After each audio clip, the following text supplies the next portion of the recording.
There are two ways you can go about living your life. You can always complain, crib, or you can just move on like a warrior.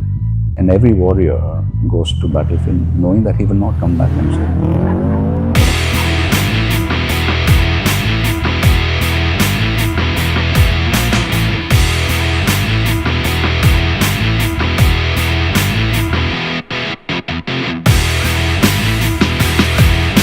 Success is like a wild horse. Anybody can hop onto it. But if you cannot tame it, it will throw you off, waiting for the next one to hop on. I'm extremely grateful to Shalini. All this could not have been possible without her support. Yeah.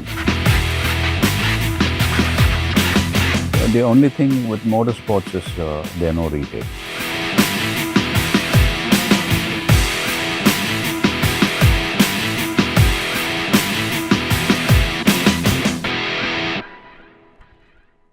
Welcome to the Hollywood Reporter India. I'm thrilled to be sitting here at the Dubai Autodrome in front of these stunning cars, which feel to me like works of art. And since you've always said that you are not a fan of suffixes and labels, I'm simply going to call you Ajith. Please do, please do. And that's fine. And thank you, Anupama ji, for coming on to the show and for taking the time to be here. I really appreciate it. Okay, so you cannot call me Anupama ji if I'm calling you Ajith.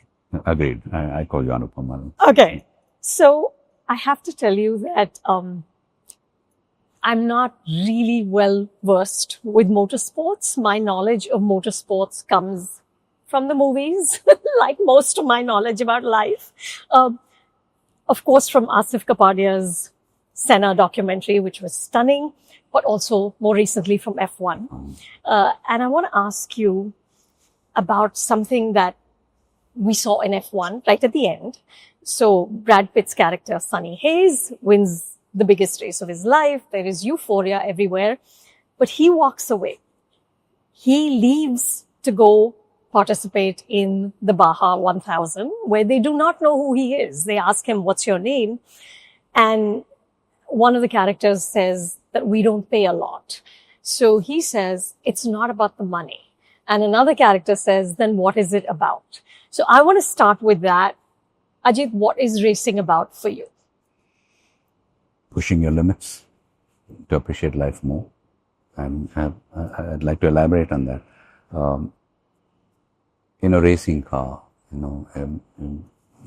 you're pushing your limits, the limits of the car, pushing your own limits. And then, where even a small mistake can either maim you or you could pay for it with your life. So I guess all the people, not just people involved with motorsports, adventure sports, I think we appreciate the life a lot more. Because I'm sure every race car driver, though the sport looks very glamorous and, we looked up as gladiators, there is a lot of fear, anxiety, insecurities when you get into a car. But then over the weekend, after a few practice sessions, qualifying, the race day, and then you have some good days, some bad days. But at the end of it all, you come out and that feeling of being alive is probably what motivates me. So like I told you, I appreciate life a lot more. Because anything can happen, and life is very fragile. It's extremely fragile. So I guess, and it's a form of meditation, in a way, because you don't have the luxury of thinking of anything else. You're so focused. Like in a race car, you're paying attention to the noise the car engine is making. You're watching out for it. You're watching out for all the data on your car. You're reporting it back to your race engineer, who in turn is also updating you as to where you are placed and what's the deficit, how much of a lead you have from the car behind you. And there's so much going on. And then as a racing driver, a practice session is different. You're practicing. Sometimes you have practice where you're probably the only car, you and your teammate are testing your car. Then over a race weekend, the practice sessions, you have all the other competitors. But on a race day, everything changes. You're competing with one another dicing for positions. So all your attention is on your markers, like your braking points, your apex, where you need to, your turn and your exit point. And there's so much happening. And at the same time, you want to ensure that you drive in a responsible manner where you don't hurt yourself, or you're not responsible for, a crash that would cost another driver his race. So there's so much more going on, and it's a beautiful sport. It's a team sport. It's wonderful. So for me, it's like therapy. It's a kind of therapy to get out of your comfort zone, which I feel is very important in life. Every time, there comes a time in everyone's lives that you get into that comfort zone, and before you realize it, it's too late. So I think we have to be conscious that we need to get out of our comfort zone, as often as you can. Why do you think, Ajith, this is important? I've seen you all morning while we did the photo shoot, right? There is no entourage. I don't even think there's one person here who's given you a cup of water, okay, or a glass of water. You were pulling your own bag in with your clothes. You changed in a tiny room. Is this what being out of your comfort zone teaches you to be? Because you're a superstar. I've never seen an actor as sort of accompanied as you are right now. But is this not what everybody does? Doing their own things, doing their own laundry, I come from a very middle class family. But Ajith, you've been a massive actor for decades. No, I will come. It's been 33 years, but yes. Let me come. Let me elaborate on that. I come from a middle class family, wonderful parents, who were way ahead of their times, and so I guess we were all we were brought up to do our own things. I have two siblings, an older brother and a younger brother. We were taught cooking as I was probably 7-8 years old when I remember I have vivid memories of me being in the kitchen. And but like you say, it's not what everybody does, But yes, when you when you come into public life, probably it's because of the commitments. You have shoots, or if you're a cricketer, you have practice sessions, test sessions. You have to devote time to the media, then you're a brand ambassador, then you need to fulfill your obligations, commitments. So I guess it's probably to save time for that individual that you finally end up with an entourage for people to help you out day to day, which I think is not wrong at all. Mm-hmm. But then, like I said, the reason I choose to stay away from all that is sometimes it can spoil you. Yes. So initially you have people who help you with your luggage or everything else. And then over a period of time, you start to expect that from everybody around you. And it has happened to me, and I'm kind of ashamed of it. Probably that's the reason I now live in Dubai. I'm away from all I'm here primarily because for the sport, for motorsport, you have a lot of circuits here. So in a way, it is helping me because so I'm having to do everything myself, and I'm loving it. I'm loving it, going back to my childhood and thinking of all the things that we were taught as a kid, and it is coming to use now. So I'm enjoying it, but I don't see any harm, in people having help. Like I say, it saves them time. So yeah, but like you said, you can also get very spoiled. You're clearly not spoiled at all. Is this no? Ajith, is this also what sports? No, but believe me, if you had, sorry to interrupt, but if you had probably met me 20 years ago, you would have probably hated me. It wasn't that I was spoiled. I had probably had an entourage of people, and then it gets difficult. It makes life. The more the people around you, the like you call, like you have a lot of things to deal with. So I felt I was wasting a lot of time trying to sort out the day-to-day squabbles between them and trying to, so, you kind of seek help, wanting people to help you, but then you later start to realize that, or you want people to look after you, but then over a period of time, you're doing that. So there's too much of emotional baggage to carry. So I felt it would be better to be as independent as I can be. I mean, there are times when it is impossible. You need help. Of course. There are times that you can do away with it. You can manage by yourself. Yeah. So yeah, I'm happy. I'm in a happy space. I'm glad I took the decisions that I have, pursuing motorsports, being away from all that attention. I'm grateful for all the love I receive. I'm grateful for the love, for all the motivation that I get from fans, from the movie-going audiences. But it can be like a drug sometimes, So Fame is a drug. It can. So Yeah. I'm very conscious, because of my past experiences. Very conscious that I don't take it too personal, and let that be, keep that like have a glass ceiling, So yeah, I enjoy that, but I don't want to touch it. I don't want to be influenced by it. And like I said, I have moved to Dubai primarily to pursue my motorsports endeavors, right? Because they have a lot of circuits here. There's a lot happening with motorsports here. You have the Dubai Autodrome, you have the Bahrain circuit close by, the Qatar circuit, and Abu Dhabi.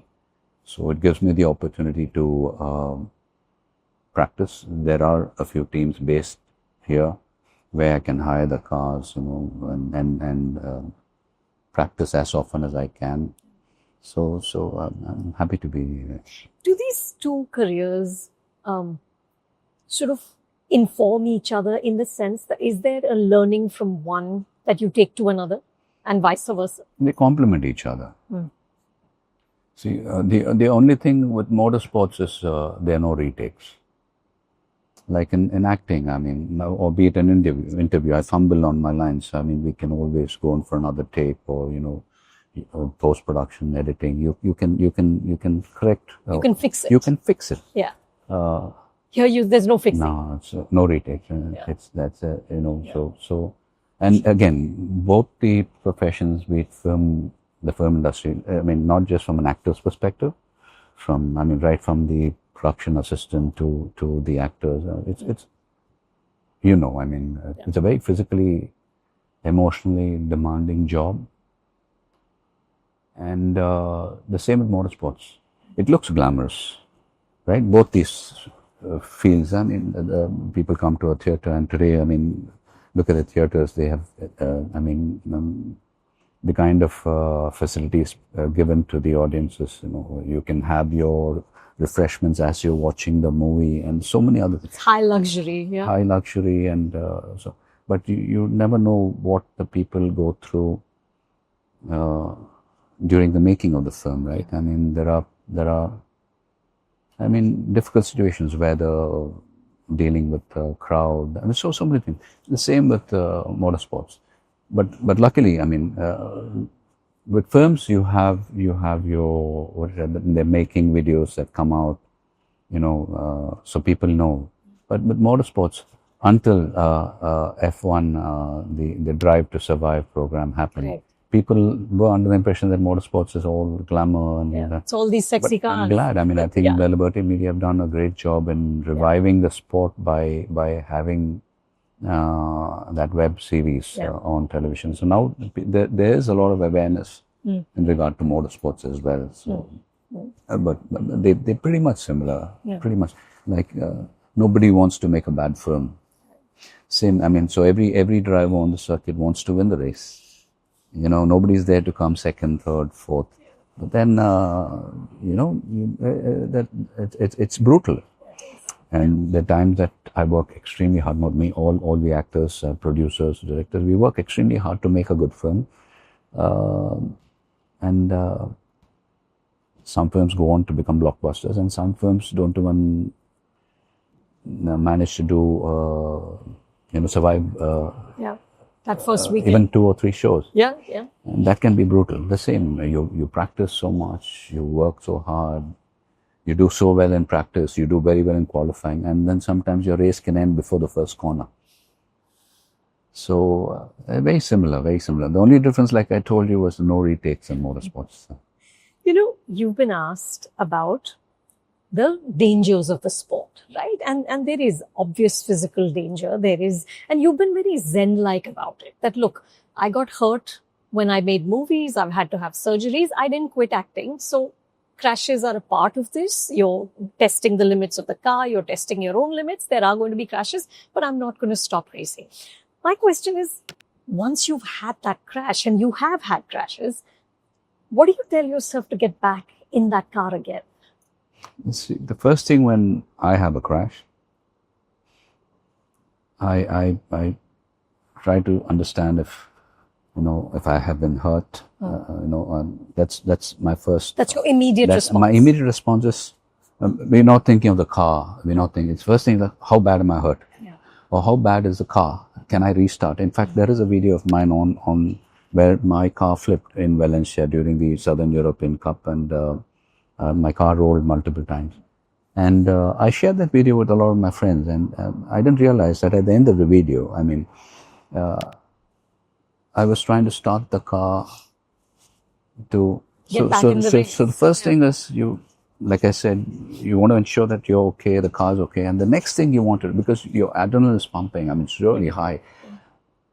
And it's like, after that, your next thought is, oh my God, I don't want to have a DNF. I don't want to have a do not finish. You want to finish the race. So you try to ensure, you want to be back on the set, finish the race. Yeah.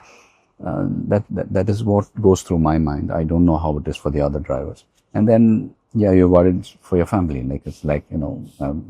Yes. It's not fair on our part to be putting our family through so much of stress. But having said all this, let me remind everybody that there are more people dying on the roads world over than in a racing car. Because the cars are designed primarily keeping the driver's safety in mind. So, so it's very rare that, you have a fatality on the track, or, bad injuries that can, put an end to your racing career. And you're working with hardcore professions, engineers, and there's so much that goes into the sport. And then you have a medical center at the circuit. You have the best brain and neurosurgeons, on the circuit. The marshalling is extremely professional. Everything. So God forbid you have an incident on the circuit, and within a minute, the medical team is there to assist you. The marshals are there to protect you, to ensure that the car is cordoned off, and the other drivers are warned about the track or a vehicle being on the track. No one's allowed to touch the driver but the medical team. So they are there, they extricate you from the car in a very safe manner. They first take you to the medical center in the circuit. They assess you, run through the whatever checkups that need. And depending on the kind of injury, then if it requires hospitalization, you're being looked after. Right. You understand? So it is not as bad as people think. And when you have a crash, unfortunately for me, I've had some terrible crashes. But so are the other drivers. But probably because I'm an actor, or they say Ajith crashes, another crash. So people think I'm always crashing. But after none of these crashes, did you ever feel, acha, ab ho gaya, like I'm done? No. You've always managed to get back in the car. Or do you have to talk yourself into it? I'm blessed that so far my injuries have not, hasn't been that bad that I have had to miss a practice session or a race. And so with my film industry, I have undergone 29 surgeries. Yeah.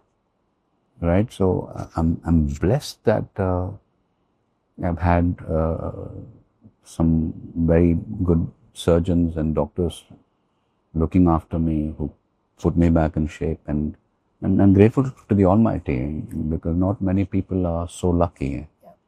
But and like I say, anything can happen. And I'm a hardcore optimist. I've been a hardcore optimist for all my life. And there are two ways you can go about living your life. Like you can always complain, crib, or you can just,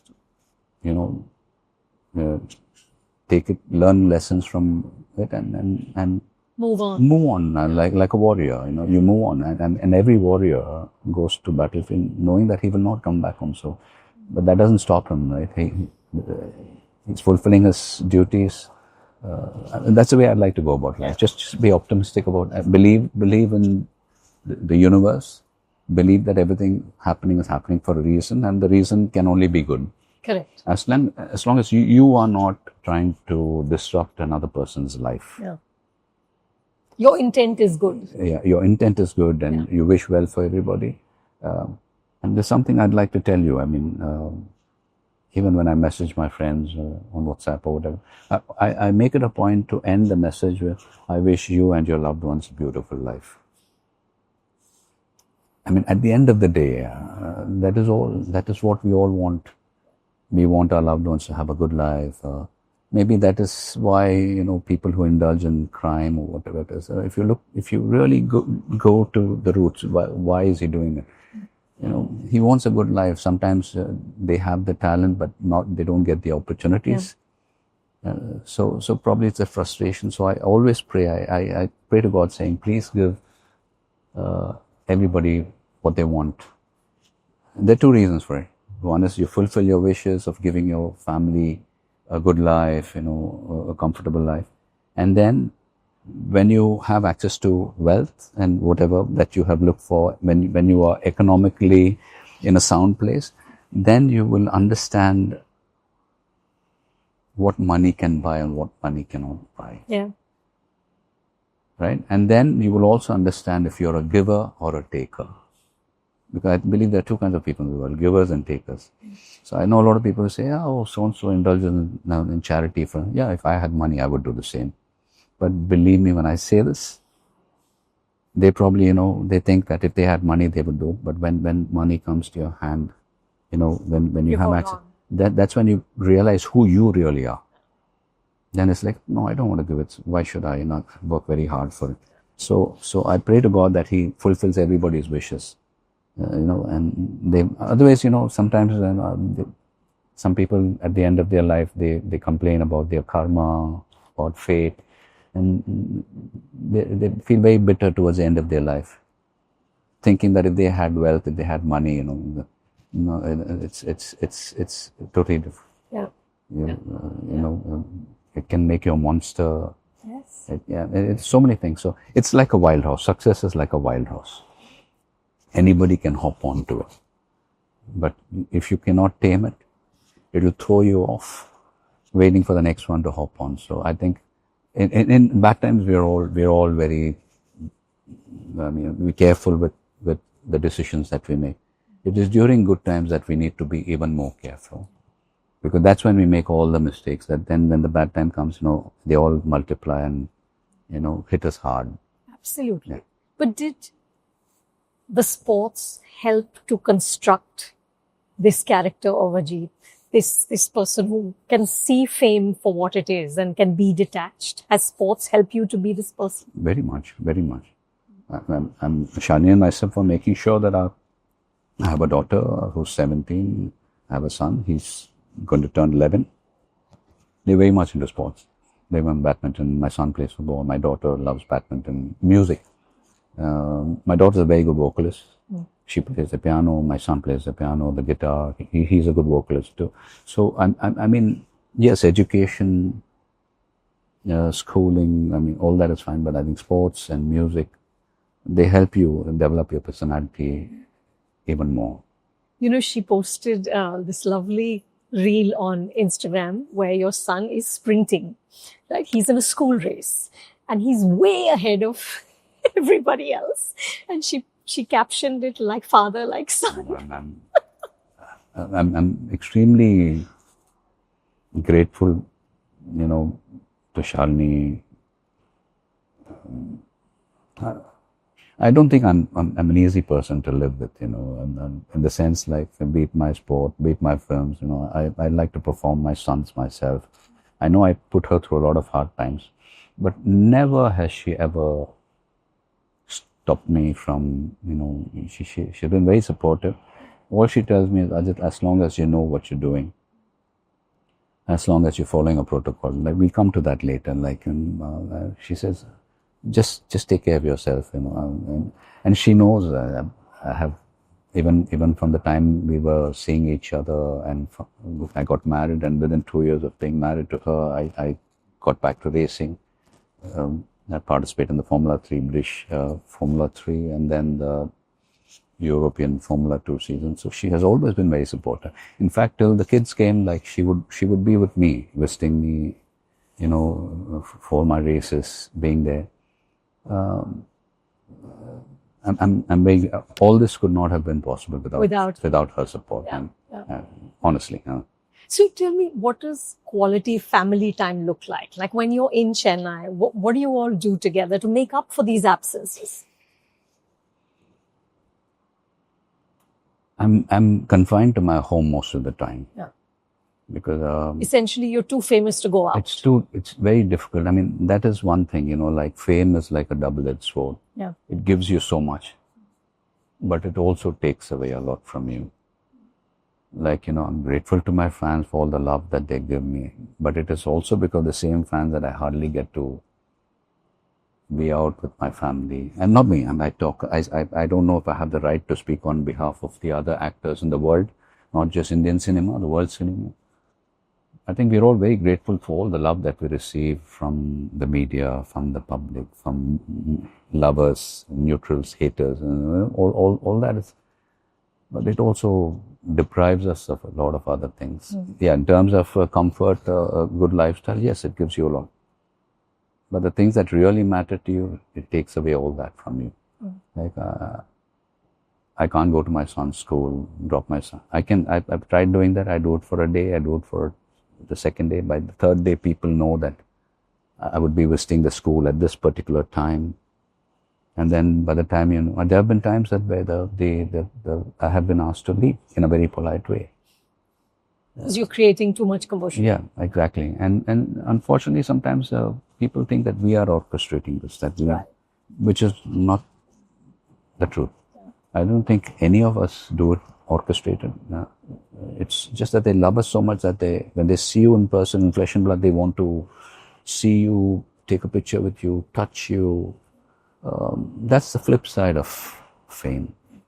And I can't drive in India. Because every time I try to take my family out and I try to drive the car, and now Sun films are banned, in the country. So obviously, you're noticed, and then before you realize it, there are 50, 60 motorcycles, with not 2 people on it, 3 or 4 of them sitting on it, trying to get a picture of yours. And they put their life at risk, they're putting the other motorist's life at risk. And there have been times when they have bumped into my car, they have gone on to hit a stationary vehicle, hurt themselves. All this has happened. And sometimes, some of them have the audacity of parking their vehicle in front of my car, wanting me to either roll down the window for a picture or get out of the car to take a picture, not realizing that there are other people, maybe someone's getting to a hospital or dropping their loved ones at school, or, having a business meeting, or having to be in their office on time, or they could lose their job. Nothing. It's just that, no, get down. And then they expect you to roll down the window. Now, yes, he claims to be a fan, but how do I know? Maybe it's somebody who wants to hurt you. I mean, here, I have scars on my hand. I've been slashed by a blade. See, the media is also divided. You have a lot of fans who want to touch you. So it happened in 2005. It happens very often, you see the scars. Yeah. So you have a lot of people stretching their arms out. So you shake hands, and then I get into the car and I'm bleeding. And then you realize you've been cut. And I don't know if I should say this, but I think people need to know. It was during a shoot, outdoor shoot, and we were staying at this hotel, and there were crowd gathering every day. And the owner of the hotel made a request saying that, Ajith, we'd like you to, every time you either on your way to this shoot or when you come back, would you spare some time? We find it difficult to manage the crowd. Can you wave to them, take a few pictures, at least with a few of them, so that we can then politely disperse them? Which I agreed to, and it happened. And there was one particular day, and we had help from the hotel staff, and my staff were there helping. And then similarly, there were a lot of people stretching their arms out for me to shake hands with them, touch them. And then before I realized it, there was a lot of commotion, and one of the security guys had grabbed a boy, who was barely in his 18 or 19. He had this, this blade that the barbers use, astura, they call it here. So he'd broken a blade into half and had it in between his hand, and somebody noticed and grabbed him by the hand. And that guy was not in his senses. We didn't know if he was drunk or what. He was just like, like hysteria. So I mean, different people show love in different ways. You really don't know what to expect. So for fans to stop your car, expecting you to roll your window down, take a picture. Agreed, he's a fan, but how do I know? How do we know? So these are things that are never reported. So you're mostly at home then? I'm so confined. So coming to the point, there's hardly, so either it's at friends' places or hotels that have where we go very often, where the security does not let anybody and everybody have access to us. And then I'm traveling most of the time. So whatever little time I've had my son and daughter cry, saying that, Papa, why can't you be like the other fathers and coming to school, dropping us off? It gets. It's hard. Yeah.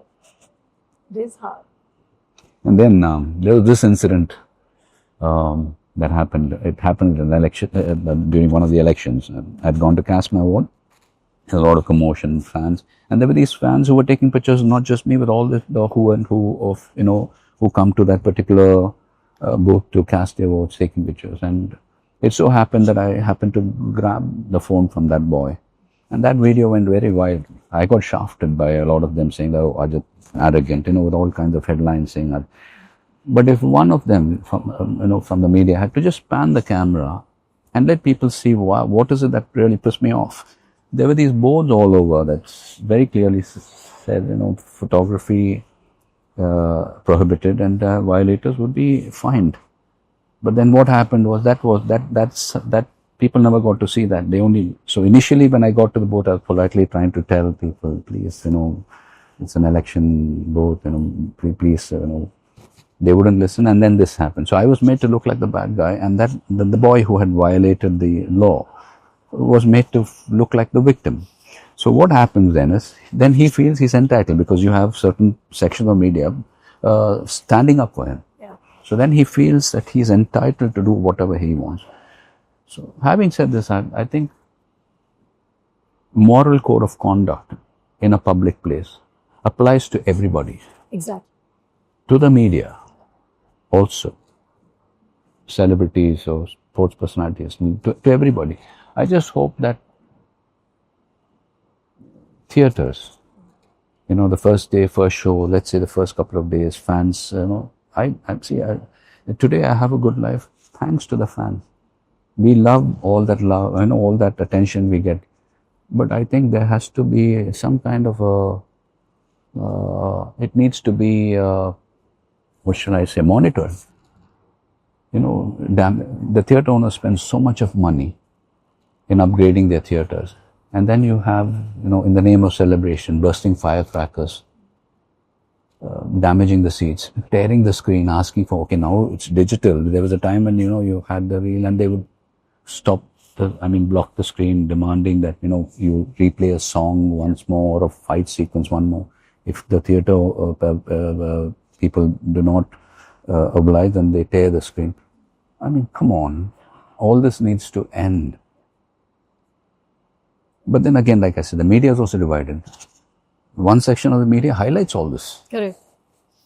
they highlighted saying, oh, X actor has got a bigger opening than actor Y. It's a show of strength. Then what happens? The other fans take that, oh, no, the next time we have to prove that we are one step above. We're more passionate. So you are, I mean, I say it with, I hope all this is being taken in the right spirit. I'm not trying to put anybody down. But like I say, there's so much happening in Tamil Nadu today because of the stampede that happened.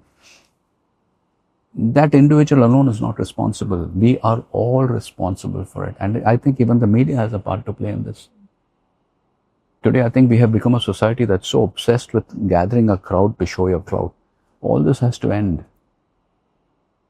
I mean, you have crowd that go for a cricket match. You don't see all this happening there, do you? Why is it happening only in theatres? Why is it only happening with celebrities, film personalities? So what happens is it projects the whole film industry world over in a bad light. But I'm sure you'll agree with me. I mean, even Hollywood actors, we don't wish this. Yeah, of course not. We don't wish this. We want that love. I mean, that's what we work hard for. That is exactly what we work hard for. Time away from family, long hours on the sets, hurting us, getting hurt in the process of making a film, going through depression, going through sleepless nights. For what? For the love of the people. But there are ways you can express your love. Don't endanger people. Yeah, and I feel the media should not encourage all these first day, first show, and sometimes, I'm sorry to say this, sometimes a few members of the media, the way they behave at an election booth. You're casting your vote, you're there with the cameras, but everyone is scared of them. So the problem here is, I think, it is a collective failure. It is not just that one individual. Yeah. It is a collective failure. We are all responsible, including my own self. I think we have to stop this obsession with showing our clout, by gathering a crowd. And with the country, 1.4 billion people, gathering a crowd is a no-brainer. Yes. Yeah, it's not rocket science. It is not. I mean, so I think laws are there. Like I said, I believe in democracy. I believe in the judiciary. I believe so. And let them do their job. Like, for example, everyone's trying to run the country today, right? And from the time I was a child, all we hear about is rights. Why don't we start talking about duties? I know I'm deviating from the question of yours, but I'm probably, if this question is not asked, probably I'll never have to. But I say all this in very good spirit. Of course. We all collectively need to contribute for the society, for the country, for the world to be a better place. We talk about political correctness. We talk about social values, social responsibilities. I'm asking you a question for once. Having said all this, is the world a better place today? No. It's worse. So I think we need to go back to the basics. And when I say we need to go back to the basics, fulfill your responsibility, your obligations towards, be a good citizen, go to work. You're a student, study hard. Cinema is entertainment for you. Let it be entertainment. Let us do our job. Governance. The leaders, the parties have been elected by the people, by us. Let them do their job. Everyone's trying to run the country. You have opposition parties to do their job, to ask questions when a policy has been implemented, or when there is a process. Believe in it. And then they have a term, 5 years, let them complete. Now, within a month of assuming power, you're like, questions are asked. The media on one side is asking questions, and you have all these self-anointed moral caretakers of the world. I mean, where are we heading? I know. Now, I'm sorry, I don't want to come across as a very self-righteous person. I have my flaws. I'm sure if you go ask Shalini or my close friend, I have my flaws. So what is it that I'm trying to do? I'm trying to be a better person than I was yesterday. Now, that does not absolve me, or I'm not saying I may not commit a bad judgment of error in future, but I'm conscious of the fact that my actions do not disrupt another person's life. I'm trying to be conscious. Subconsciously, I don't know, I may have hurt people, but I think it's time that even certain sections, again when I say certain sections, I mean they also, follow this moral code of conduct. Recognize it. Yeah. And discourage all these kind of activities, Yeah. like, bursting firecrackers in theaters and, all that needs to stop. Yeah. All that needs to stop. And then pitching one actor's fans against the other actor. Oh, this X actor is number one. You are fueling it. So every fan likes to believe that his favorite actor or actress or sports personality is number one. Yeah. Now, when you pitch one against the other, you are fueling it. So even you have a part to play. You cannot absolve yourself from all this and say, oh, we have nothing to do with it. Correct. You cannot do that. You also have a part to play. The people also cannot. I mean, they love, but you also need to. Now, there are places that I would not go. If I know that, I would not take my family to a place where I feel like, things get out of control. Yeah. So you also have to be very conscious about a lot of things around you. Yeah. And what is the voting right in our country? What is the age to cast your vote? 18, right? Yeah. So which means that at the age of 18, you are mature enough to Correct. to choose your leadership. Yeah. So then why is all this, why is it that we have to spoon feed them, or, we are forced to have these statutory warnings? Yeah. I mean, at 18, so why do we need to? So I'm saying it's the survival of the fittest. You're 18, you've been given the right to choose your leadership, choose your political parties. Then why is it that for all the other things they need to be treated like babies? So I think if you're 18, you're responsible for your own life. And I think the primary responsibility of a government world over is to govern the country. Mm. Right? Yep. We're expecting them to give us freebies. Right. Where's the money in the treasury? No. How many? I mean, it's so difficult. I don't envy people in politics at all. In fact, I feel it's a very tough job. It is. It's a very tough job. No. Yeah. So it's so easy to, I don't think any of the politicians anywhere in the world, any government has got a magic wand. Mm. But I think we are also, as people, expecting too much from them. Yeah. You have to meet them halfway as I mean, citizens. I'm saying there needs to be some kind of a thing to say, okay, you get here, or I get here, then I have the right to expect this from the government. You cannot be a taker all the time. Give. You can't do that. Where is the money in the treasury? So I'm saying, I don't know, I could be shafted after this interview, but it's time that we all collectively sit down and introspect and play your part, do your part. Like a tsunami, it starts off as a small ripple somewhere mid-ocean, and then by the time it reaches the land, it's like a huge. Similarly, we start now. Each one focus on your career, your whatever, ensure that your actions develop the quality of life of people around you. They in turn would do the same, and then it'll start off as a ripple, and maybe 3 generations from now, the world will be a better place. We have to believe that. No, the world. I'm saying, let people do their job. Let the people in the let the government do their job. You as a citizen do your job. No, I think we need to go back to the basics. We need to go back to the basics. No, I hear you, but I have to ask you something that I'm very curious about. I believe that you only sleep 4 hours a night. Sometimes less. Last night I slept for just 2 hours. Okay, how are you such a high-functioning individual on 2 hours of sleep? I don't know. I ask myself this question every day. But there's so much that I need to think of. I mean, my career, putting a project together, racing. And racing is not it's a very expensive sport. I haven't had a sponsor. I mean, no, absolutely no. There are sponsors coming forward, but they want to sign me as a brand ambassador and don't want to have anything to do with racing. That I could have done 10 years ago. But I'm seeking sponsorship for a purpose. Yeah. I'm not seeking sponsorship to enhance my wealth, my personal wealth. I'm trying to put it back into a sport which I see has a lot of potential. Yeah. Yes, I love racing. I'm doing it because I love the sport. But I know that this sport has got a lot of potential for drivers, for the brands, for, the manufacturers. There's so much that can happen.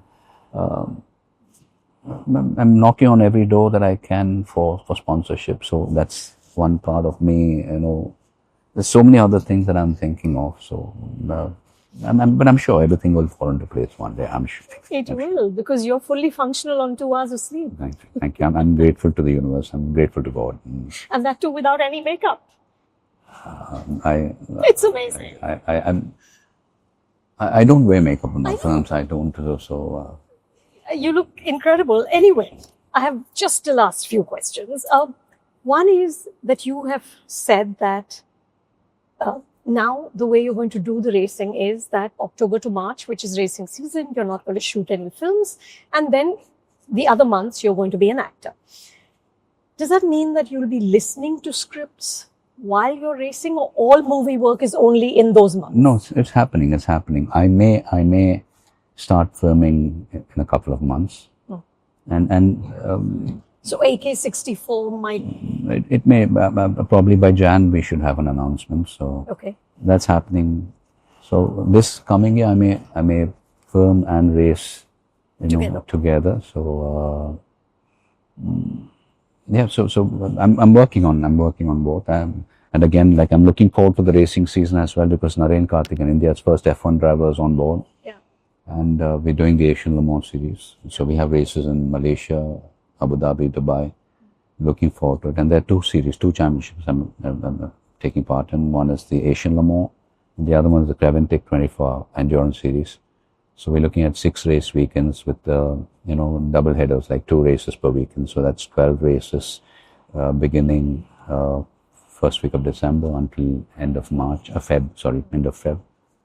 So there's a lot happening on that side. We have some testing coming up again in Barcelona and at Paul Ricard in France. Aditya Patel is on board. And I must mention, you mentioned about the national flag, and yes, to see you with the national flag is such a moment of pride. Yeah, but I would like to tell the audience, drivers from India have done it before. Yes. It's just that it did not get noticed. Yeah. Narain Karthikeyan, Karun Chandhok, Jahan Darwala, Khush Maini, Arjun Maini. There's so many other drivers who are representing India in the international, races. And all of these drivers that I mentioned have got onto the podium. They've very proudly displayed the Indian flag. They've had the national anthem play during the podium celebration. But unfortunately, it never got noticed. So if you ask me what is it that I'm trying to achieve here, I'm trying to primarily fulfill my dream of, participating in as many motorsport races as possible. And with the hope that somewhere, people start following the sport, and not just when I'm racing, when all of them, we have another couple of drivers like Sanjay racing in the World Endurance Challenge, in the World Endurance Racing. We have another boy, Divi, who's racing the Formula 2 and the GB Formula 3C. So there are so many other drivers. Please follow them. Please follow them. I mean, they're doing so much for the sport. Well, I have a suggestion. We could just get Apple to remake F1 in India with you as the Brad Pitt character, and we'll get like Naslin or Pradeep Ranganathan or somebody to be the younger racer. There you go. See, as long as all these things happen, I've even cast it for you. No, as long as it happens organically, and I'm okay to it. I'm okay in any which way that we can popularize the sport, like get people to follow the sport. I'll be happy. Not that I'm against cricket. I love cricket. I play cricket. In fact, I think something like in Brazil, like soccer, football is very, very popular. And Formula One, I think pretty much the same conditions in soccer, until Emerson Fittipaldi came onto the scene, went on to become a Formula One world champion, and then Nelson Piquet, and then Ayrton Senna. And now Formula One is on par with football.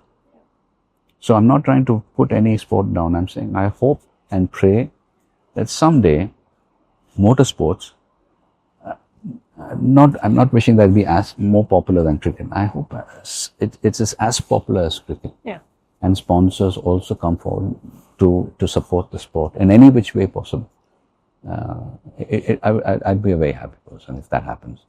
Do you still get as excited though when you step on a film set? Of course. I mean, Yeah. Your heart is still... I'm an accidental actor. Yeah. Again, accidental actor. I worked with an automobile manufacturing company, a motorcycle manufacturing company as an apprentice. Then worked as a merchandise in a garment export company. And then films happened. I ask myself the same question every day, how did I become an actor? It was never on my radar. 33 years later, you still... I still ask myself that question. And you're a Padma Bhushan now. I'm again grateful. I'm grateful. So when I in hindsight, when I look at it, and like these are things that it was never on my radar, and it just happened. So I don't know what is it, but yes, I put my heart and soul into everything, be it films. I couldn't speak the language fluently. I have an accent in Tamil.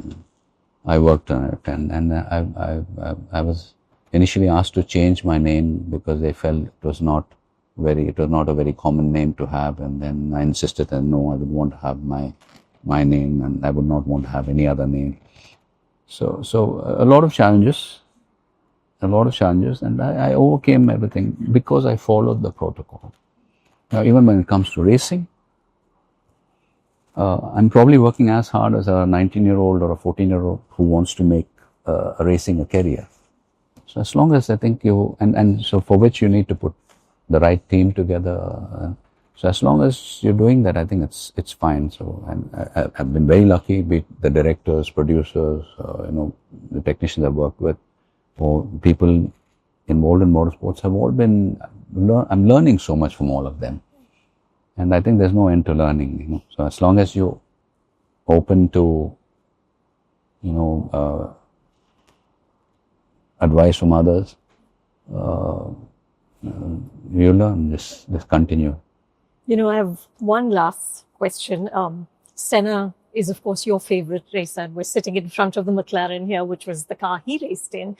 So he said, I'm not designed to come second and third. I'm designed to win.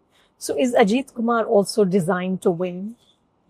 Drivers like Senna, Lewis Hamilton, Max Verstappen, they are like very special. They're extremely special. I'm sure the very first time Senna sat in a car, he must have been really quick.